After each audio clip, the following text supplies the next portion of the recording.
after the match, I meet the media. They're all outside. What I say to them is my responsibility as the president of the federations. All the result we have, I bring the coach, I bring all the players to believe in the projects.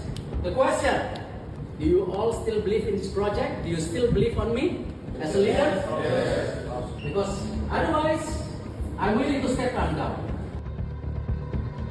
I'm willing to stepping down as the president of Indonesian Football Federations because it's my responsibilities. So we're still together.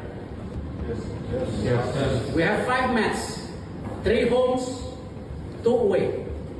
We need 9 points to be number 3 or number 4, even number 4.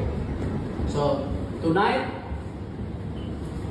I want every individual in this room to review what went wrong. If you want to stay,